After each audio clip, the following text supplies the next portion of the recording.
क्या आपको पता है शब्द हमारी दुनिया का निर्माण करते हैं। हमारे शब्द हमारी ज़िंदगी में दोस्त बना सकते हैं और कभी कभी गलत शब्दों का प्रयोग हमारे दुश्मन भी बना देते हैं। जैसा कि कहा गया है, शब्द शहद है और तलवार भी। नमस्ते, जय जिनेन्द्र। मैं नेहा जैन अपनी YouTube channel Neha's life corner में आप सबका दिल से स्वागत करती हूँ। तो आज मैंने जो टॉपिक लिया है अपनी वीडियो के लिए वो लिया है एक अच्छा वक्ता कैसे बने। हम किस प्रकार अपनी बात को रखना सीखें, किस प्रकार हम प्रभावी वक्ता बन सकते हैं। तो वीडियो शुरू करने से पहले मैं आप सबसे निवेदन करती हूँ कि अगर आप मेरी चैनल पर पहली बार आ रहे हैं तो सब्सक्राइब कीजिए, बेल आइकॉन को हिट कीजिए, जिससे आने वाली सभी वीडियोस की नोटिफिकेशन आप सबको मिल जाएंगी।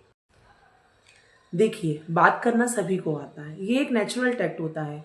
ईश्वर ने इंसान को ये टैक्ट दिया है। एक उम्र के बाद हर इंसान बोलना सीखता है, पर कभी कभी ऐसा क्यों होता है कि किसी के बात करने का तरीका इतना अच्छा होता है कि वह सब पर प्रभाव करता है, और कभी कभी बहुत सारे लोग ऐसे हम लोगों ने आसपास देखे हैं कि उनकी बातों का प्रभाव किसी पर पड़ता ही नहीं है। तो उससे ये प्रूफ होता है कि एक अच्छा कम्युनिकेटर बनना जो है एक कला है जिसको हमें डेवलप करना होता है। मैं आपको एक छोटा सा एग्जाम्पल देना चाहूँगी कि भोजन वह है जो हाथों से खाया जाए। तो क्या वह भोजन फास्ट फूड हो सकता है? नहीं ना, क्योंकि वो हमारे शरीर को गुण नहीं करेगा। उसी प्रकार नॉर्मल बात करना और प्रभावी तरीके से अपना बात करने में अंतर होता है। एक प्रभावी वक्ता जो है वो अपने जीवन में बहुत कुछ प्राप्त कर सकता है। वो अपना इंटरव्यू क्रैक कर सकता है, अपनी बिजनेस डील जो है वो पूरी कर सकता है, वो अपने रिश्ते सुधार सकता है, बहुत सारे दोस्त बना सकता है, अपने जो श्रोता हैं उन पर एक अच्छा प्रभाव दे सकता है और जीवन में बहुत सारे मुकामों को हासिल कर सकता है। तो मैं इस वीडियो के माध्यम से कुछ ऐसी टिप्स आपके साथ शेयर करूंगी, आपके साथ डिस्कस करूंगी, जो मेरी नज़र में एक अच्छे वक्ता के अंदर होना चाहिए, एक अच्छे कम्युनिकेटर के अंदर होना चाहिए। तो चलिए वीडियो शुरू करते हैं। मेरी नज़र में पहली टिप जो है, पहली टेक्निक बहुत इफ़ेक्टिव है। अगर आपको पब्लिक फियर है, आप बहुत सारे लोगों में नहीं बोल पाते हैं, आप अपनी बात नहीं कह पाते हैं, चाहे वो परिवार हो, चाहे वो आपकी प्रोफेशनल लाइफ हो, या आपको कोई मंच पर भाषण देना हो और आपको बहुत ज़्यादा डर लग रहा हो, तो आपको पहले से क्या करना है, आप अपना मोबाइल का कैमरा ऑन कीजिए, वीडियो रिकॉर्डिंग स्टार्ट कीजिए और कहीं पर भी एकांत में जाकर बैठ जाइए। कोई भी एक टॉपिक चूज़ कर लीजिए और बोलना शुरू कीजिए। आपके मन में जो आए, आपके दिमाग में जो आए, बस बोलिए।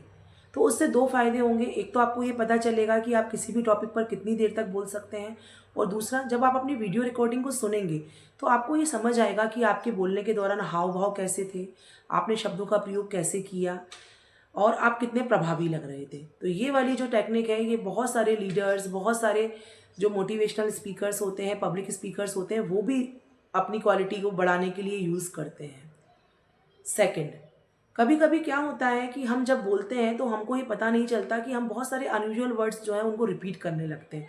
इससे हमारा भाषण जो है वो उबाऊ हो जाता है, हमारी बात का सामने वाले पर अच्छा प्रभाव नहीं पड़ पाता। तो पहली वाली जो टेक्निक है उससे आपको इस चीज़ के लिए बहुत मदद मिलेगी। जब आप अपनी खुद की वीडियो रिकॉर्डिंग सुनेंगे तो आपको समझ में आएगा कि आप बहुत सारे अनयूजुअल शब्द अगर रिपीट कर रहे हैं तो आप अगली बार उन चीज़ों का ध्यान रखेंगे।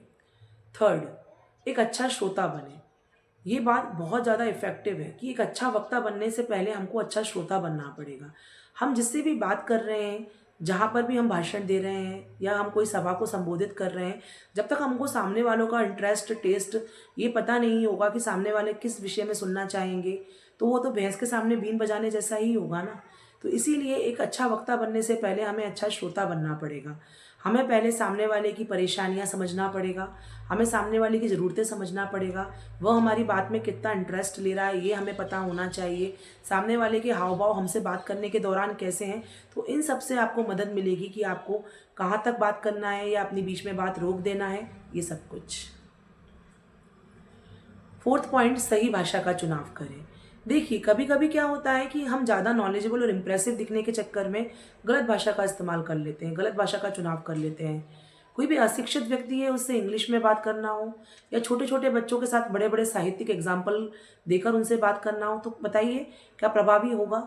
या कोई अधिकारी है, उससे नॉर्मल सी देशी सी भाषा में बात करना हो, तो ये आपको प्रभावी वक्ता नहीं बनाएगा। इसीलिए प्रभावी वक्ता बनने से पहले आप लोगों को आपके सामने वाले व्यक्ति का टेस्ट, उसकी एज, क्या उसकी समझ है, उस समझ के अकॉर्डिंग आपको भाषा का चुनाव करना पड़ेगा। Next point,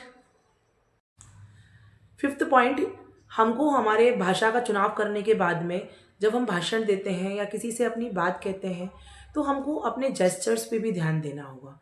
gestures in the sense, जब आप बात कर रहे हैं तो आपके हाथों का मूवमेंट कैसा है, आपके बैठने का तरीका कैसा है, आपका खड़े होने का तरीका कैसा है, आपके आंखों के मूवमेंट कैसे हैं, क्या आप अपने श्रोताओं के हाव भाव को समझ पा रहे हैं, क्या आप अपनी बात अपने हाव भाव से सामने वाले तक पहुंचा पा रहे हैं।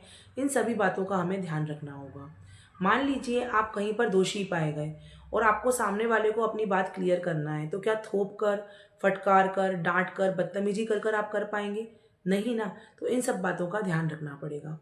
और last but not the least, आप जिस भाषा में कंफर्टेबल हो उस भाषा में बात करें।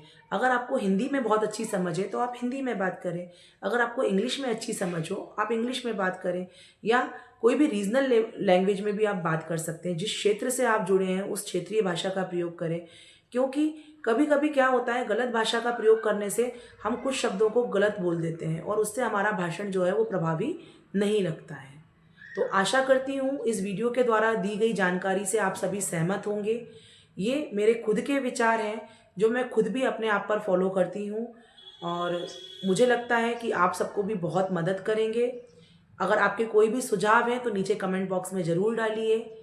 धन्यवाद। जय जिनेंद्र।